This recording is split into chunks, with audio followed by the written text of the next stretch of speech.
Jnana-kosha, Vedas, Samavedam, by pact. Jnana-kosha, a Sastrapedia of Vedic knowledge, Upanishads, Samaveda based Upanishads.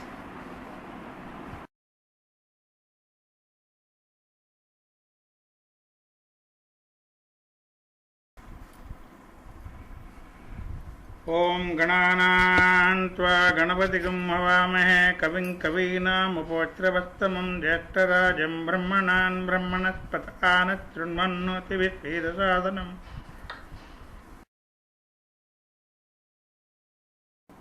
Samaveda based Upanishads, Maha Upanishad.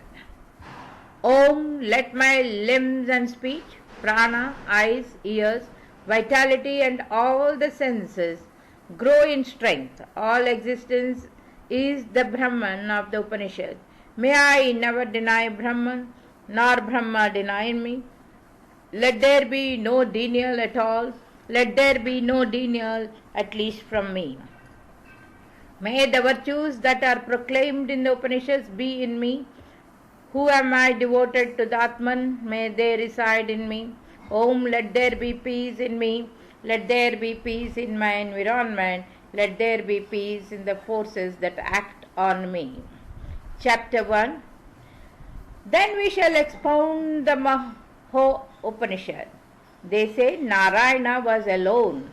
There were not Brahma, Shiva, waters, fire and Soma, heaven and earth, stars, sun and moon.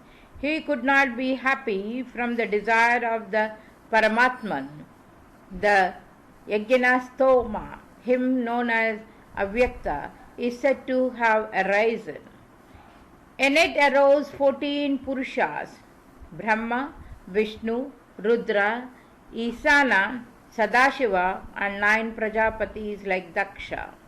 1 maiden, Mula Prakriti, the 10 organs, 5 of perception and 5 of action, mind as the 11th, bright intellect as the 12th, ego as the 13th, prana as 14th, atma as 15th, buddhi, kama, karma and tamas.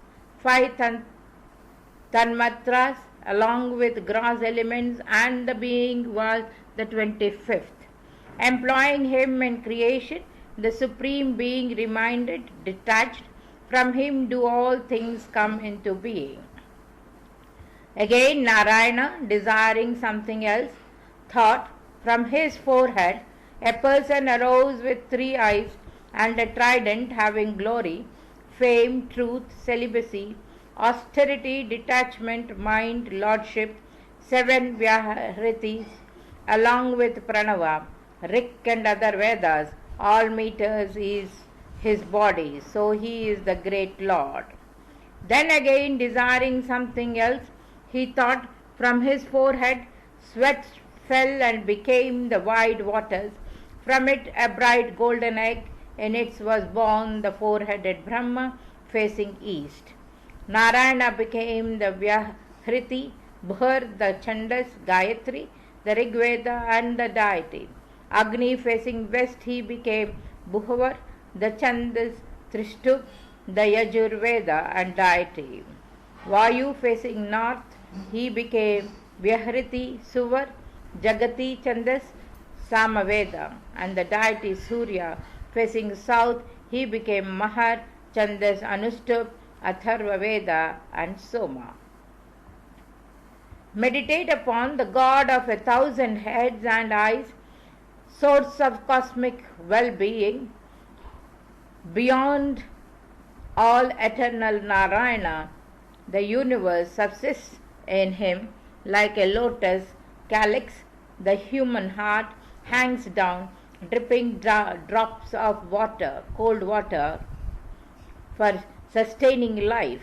In its midst is a great flame facing everywhere, subtle and facing upward. The great being present, he is Brahma, Shiva, Indra, undying and self-shining.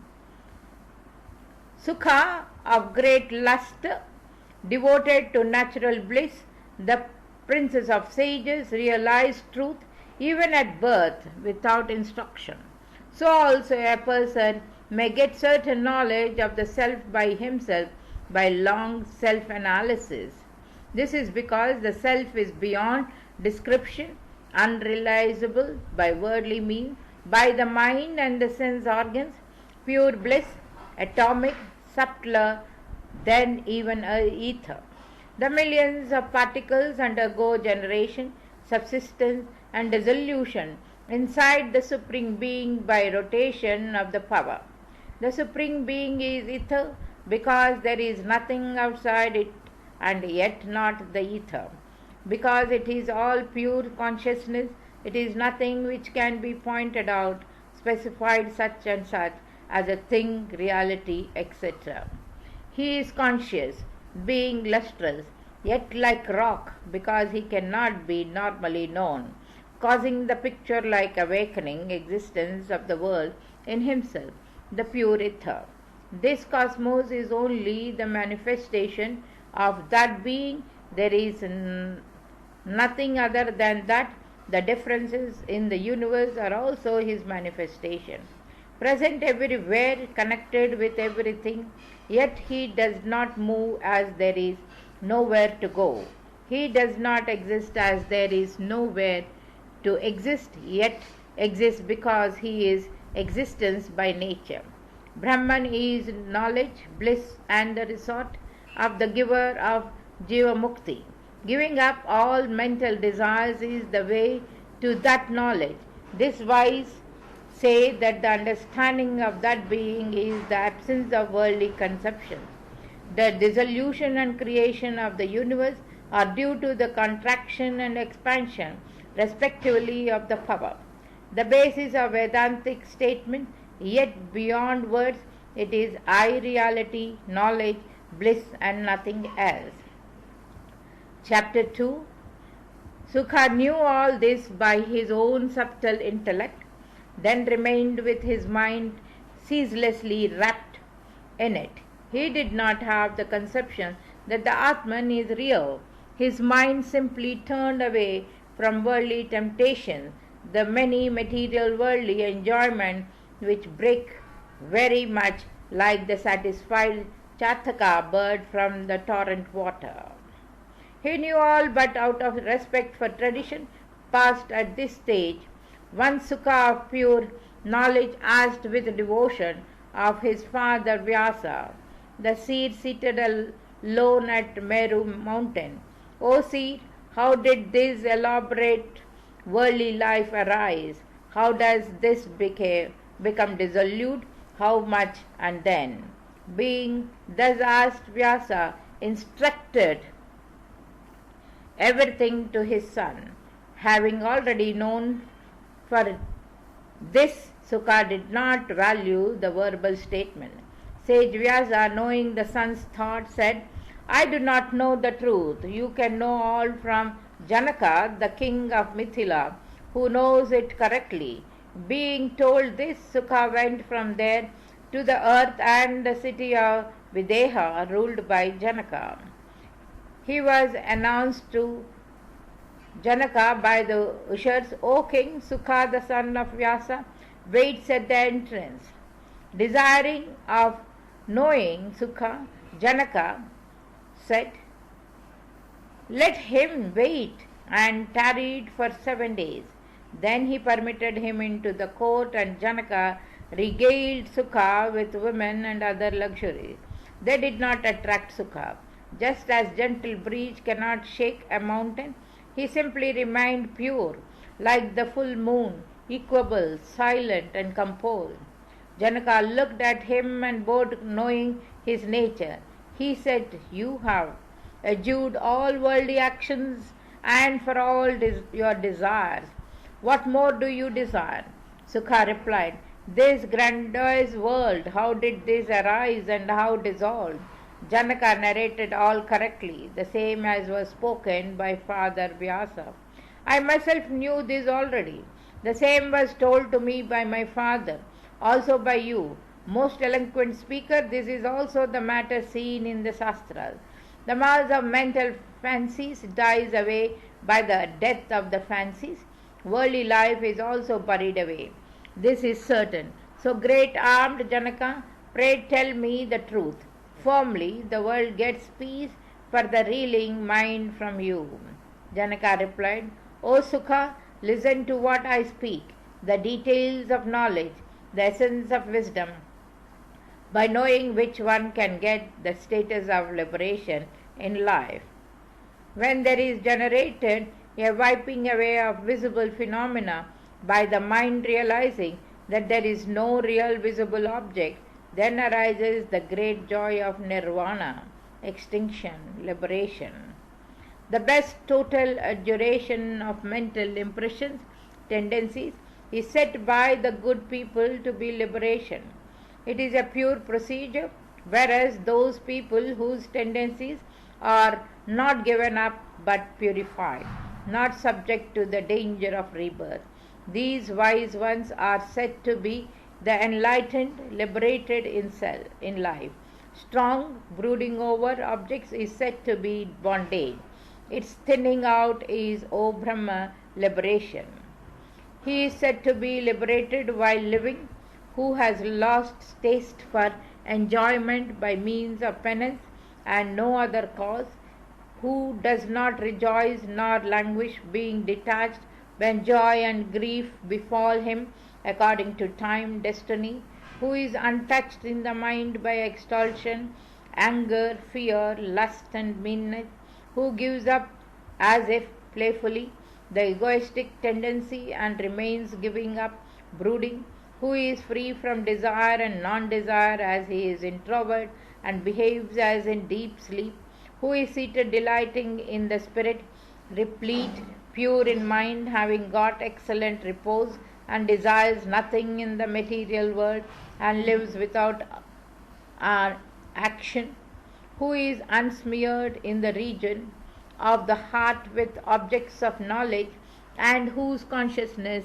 is not inert, who performs without expectation, likes and dislikes, acts of joy and grief, virtue and vice, success and failure, who is silent, egoless, prideless, avoiding jealousy and does actions without agitation, who exists like a detached onlooker and functions without attachment and desire everywhere, who has given up internally all of dharma and adharma, thought and desire, who has given up fully the worldly view, who eats with equal detachment what is bitter, sour, salty, astringent, seasoned and unseasoned, who has given up dharma and adharma, joy and grief, death and birth, who, free from tension and joy, does not get depressed or elated with a pure intellect, who has given up all desires, all doubts,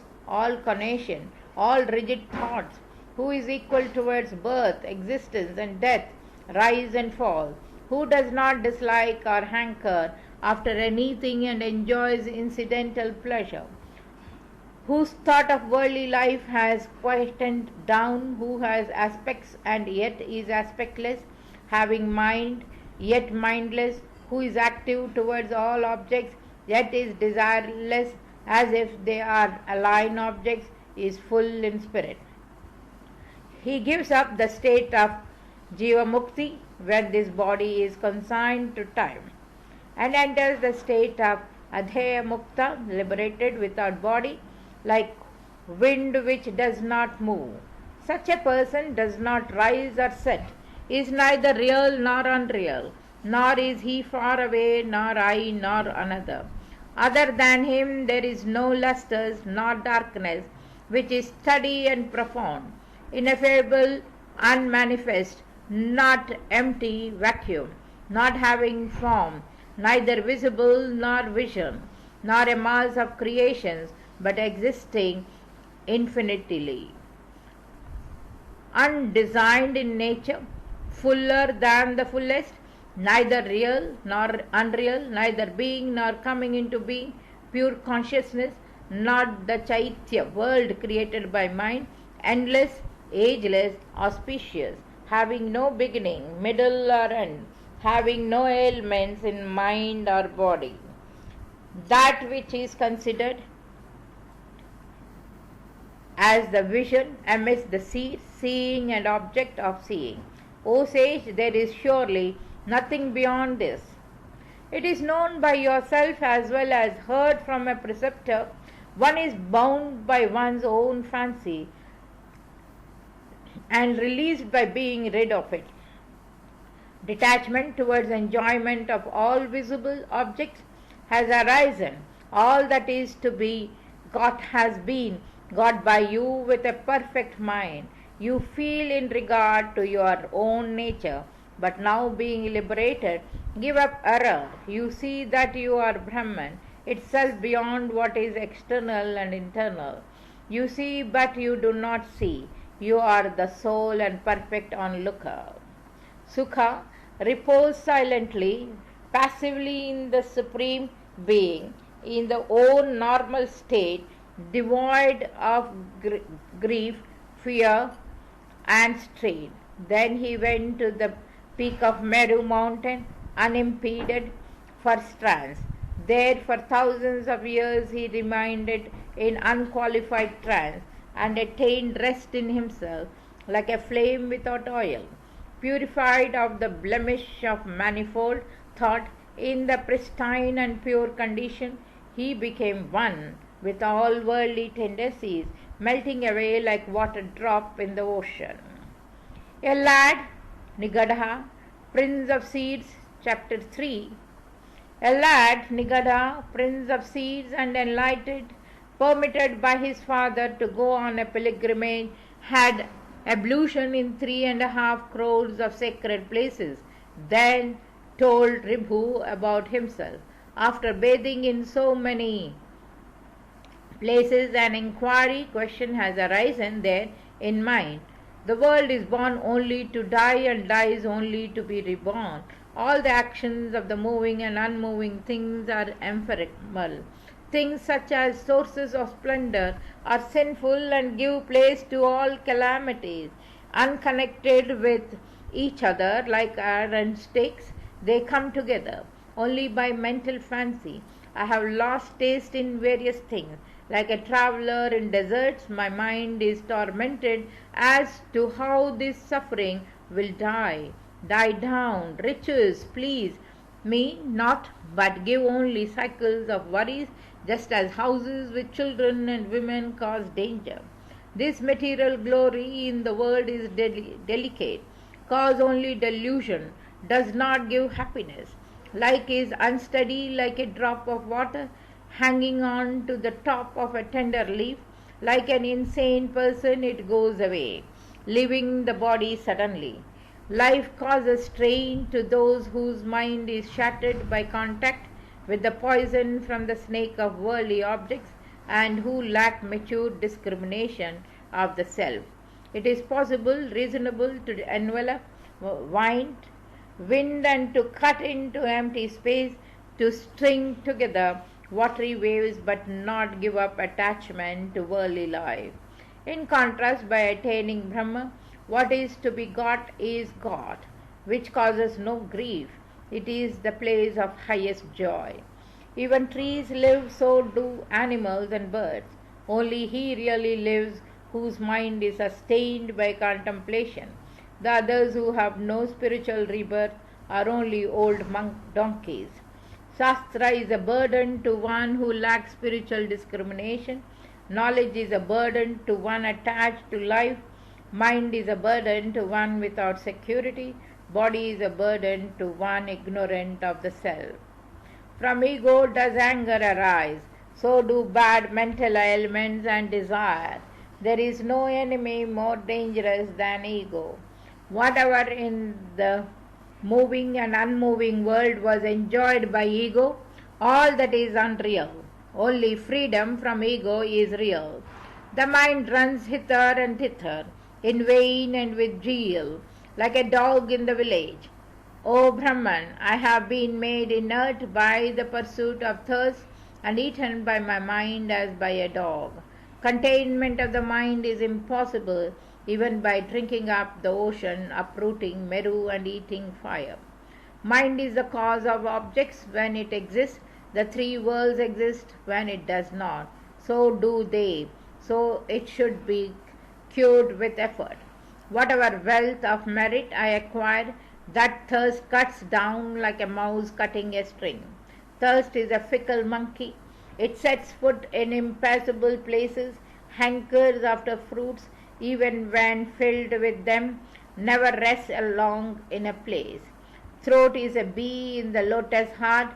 One moment it goes to Patala, another the sky, and another it hovers in the bush of space. Of all the griefs and worldly life, only thirst gives the longest grief. A person well guarded in the harem, it involves in great trouble. Abandonment of brooding is the preventive chant of the cholera of thirst. There is nothing as pitiable as the body, low and meritless. It exalts over a little and suffers over a little. The body is the great abode of the householder. The ego, let it roll about or be steady. What is it to me, O preceptor? This body pleases me not. The senses are bound by 6 ropes. In its yard, ego leaps about. It is crowded with the servants. The mind, it is frightening with the entrance held by the monkey tongue. In it are seen the teeth and bones. Tell me what is attractive in the body, which is made of blood and flesh, in and out, and which is only to perish. Let him trust the body, who sees steadiness in lightning, autumn clouds, and cities in the sky. Childhood is the abode of fear from the teacher, mother, father, other people, and older children. One is overwhelmed by the goblin of lust, which exists in the cave of one's mind and causes many delusions. Slaves, sons, women, relatives, and friends laugh at a man shaken by old age as at a madman. Desire is full of the defect of helplessness, grows long in old age, the sole friend of all danger and confused foreman is the heart. The attribution of happiness is worldly life. Even this is cut by time like grass by a rat. Time tries to possess selfishly everything from grass and dust to Indra and gold, which is the dust of Meru, destroys all, and all the 3 worlds are occupied by it. What is auspicious about women? A puppet of flesh moved by a machine in the cage of the body, having nerves, bones, and knots. Why are you deluded? Separate the skin, flesh, blood, and tears, and then look at the body. Is it attractive? The pearl necklace on the breast is like the current of Ganga on Meru, fleeting and ephemeral. The same breast is eaten by dogs at the due time, like a lump of food in the symmetry and corners of the directions. Women are the flame of sin, have the suit of hair pleasing to the eye but not to be touched. They burn man like grass. Women are the fuel, lovely yet harmful, of the fires of all blazing at a distance, whether they have taste, attachment, or not. Women are the traps to catch the birds, men spread by the hunter, Manmata, the lump of weight, the string of wickedness, to men who are the fish in the pond of birth, and moving in the mud of mind. I will have none of this. Woman, who is the basket of all defects, jumps the chain of misery. Only he with a woman has desire for enjoyment, where is enjoyment for one who has no women. Giving up women means giving up the world. By this one shall be happy. Even the quarters like north are not seen. Rains give other instruction. Even the oceans and the stars dry up. Even the permanent becomes impermanent. Even yogins, siddhas perish. Demons and others decay. Brahma is reduced to nothing. The unborn Vishnu too. Shiva becomes non-existent. The lords of the quarters decay. Brahma, Vishnu, Rudra, and all classes of creatures run towards destruction, like water streams towards the marine fire. Dangers come for a moment, so does wealth. Birth and death are only for a moment. Everything dies. The brave ones are killed by those not brave. 100 are killed by one. Poison changes its scope. Poison is not poison. Objects of the world. Destroy only one more birth. Poison destroys life only once. It is time my mind is burnt in the forest fire of defect. Desires for enjoyment do not flash even in the illusory fata morgan. So, O preceptor, waken me quickly with the knowledge of truth. If you do not, I shall take to silence without pride and jealousy, contemplating Vishnu with the mind like one turned into a painting.